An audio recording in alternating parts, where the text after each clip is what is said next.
Hi there. Welcome to the Military and Aerospace Electronics Rapid Fire for July 8th, 2014. I'm Ernesto Burden, the publisher of Military and Aerospace Electronics, and I'm here with John Keller, our editor-in-chief, who is going to lay down some wisdom upon us today about the top stories in the military electronics market. John, How are welcome. you? It's nice to be back. We've been had a few weeks without rapid fire. I certainly missed them. It's true. It's true. We had a bit of a hiatus, although at this time of the year, you can never be sure who's at their desk and who's somewhere in the mountains, lying underneath a tree, having a No, I cold. guess I guess Yeah. not. Or who's climbing the most climbed mountain in the world as you did last week? It's true. We may need somebody to write in and let us know for sure whether it's Mount Monadnock, which is the one I climbed, or Mount Fuji, which is the other one that comes to mind as a highly climbed mountain in the world. But for anyone who ever gets to the western part of the lovely state of New Hampshire, if you have a chance to climb Mount Monadnock, it is a wonderful journey, a dramatic finish at a summit that has been totally deforested, I think, by a terrible fire back in the 1800s, and will take several millennia to grow back. So you have some time if you want that fantastic rocky view. And it's a kid-friendly mountain too, isn't it? Pretty kid friendly. You see lots of kids going up it, although all of the trails are a real scramble. I don't even the easier trails do have sections where you have to use your hands to get on up them.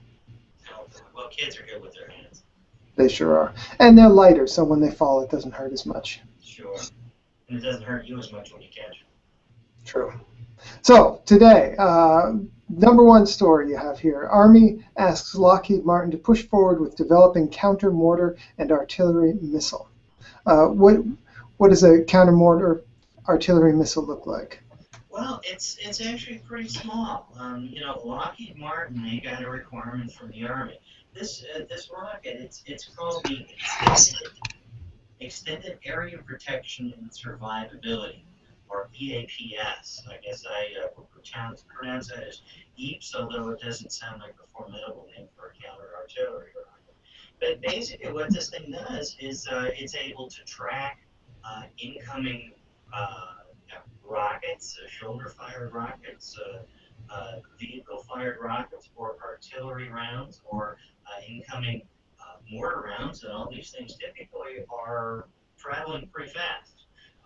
It's designed to protect forward deployed troops from these kinds of weapons, and evidently the rocket's maybe 3 feet long, 2 inches in diameter, weighs less than 10 pounds at launch.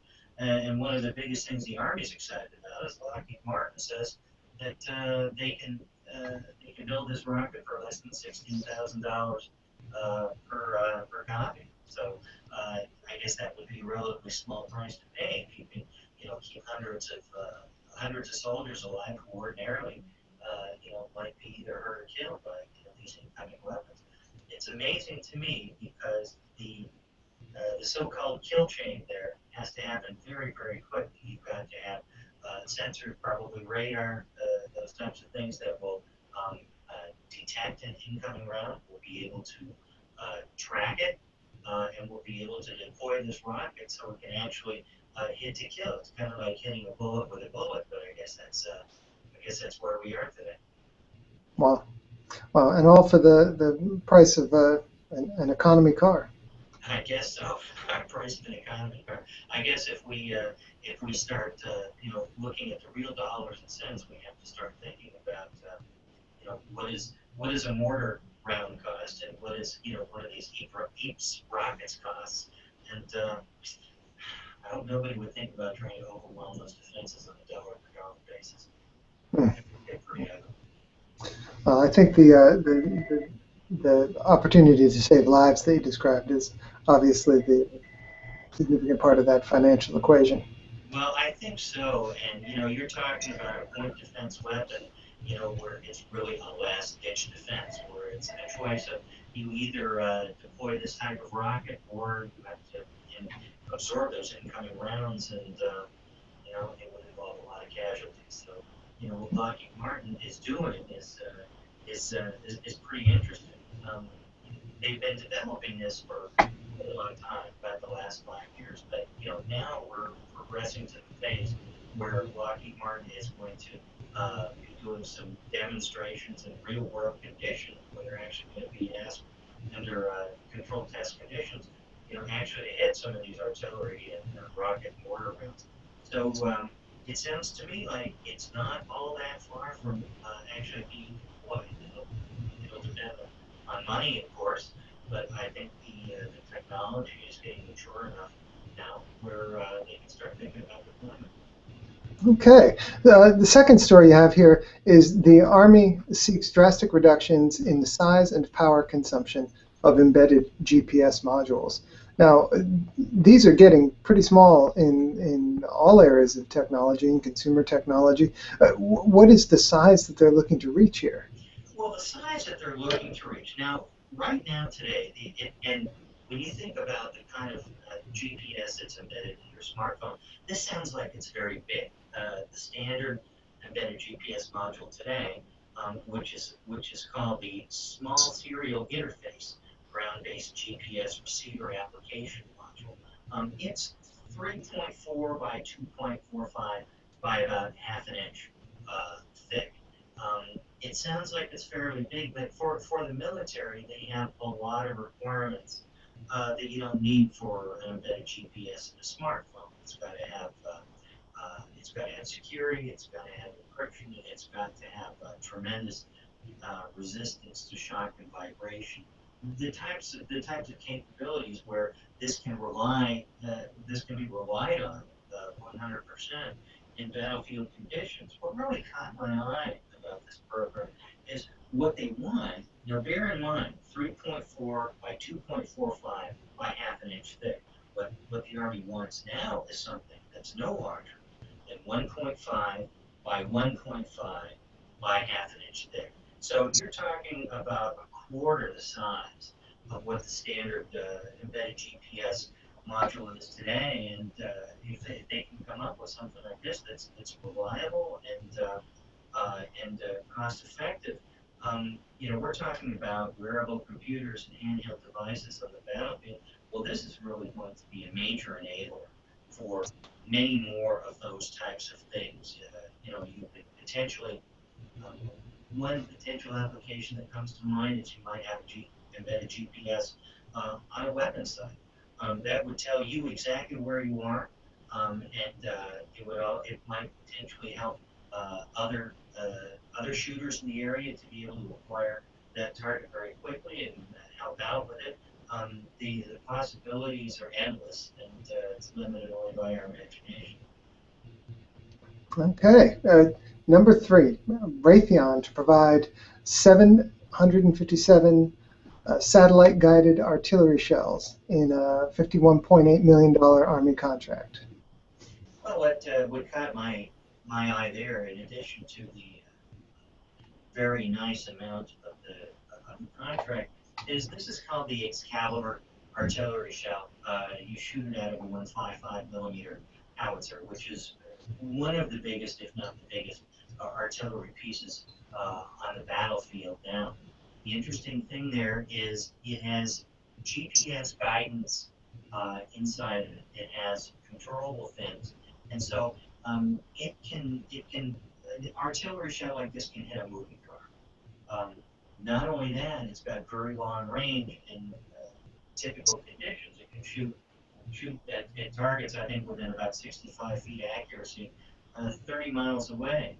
To me, the most interesting thing about this kind of artillery shell is if you're fighting in urban terrain and your adversary is relatively close, um, a conventional artillery piece would be useless to you there. But with this Excalibur shell, an artillery battery could fire a shell straight up in the air.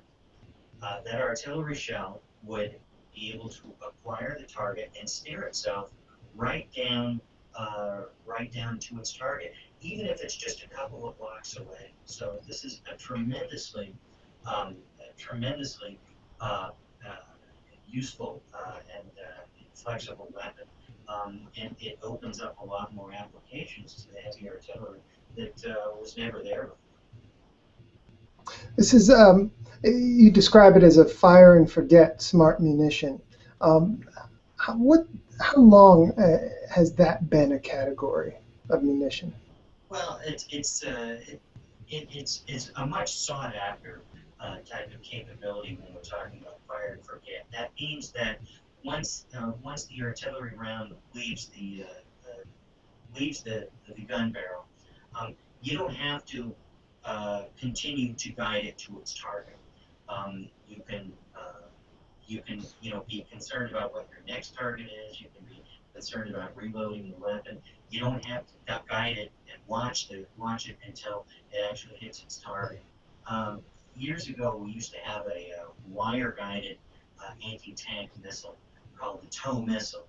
Now it's wireless, but it used to actually trail behind a little tiny copper wire, and the person uh, using this weapon had to um, through a sight actually had to watch until that missile hit the target because the operator was physically the um, guiding the rocket to its target by that little wire.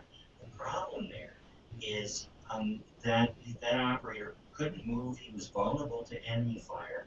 He couldn't take any kind of evasive action if other people were shooting at him. He had to stay there glued to that site until the rocket actually impacted the target.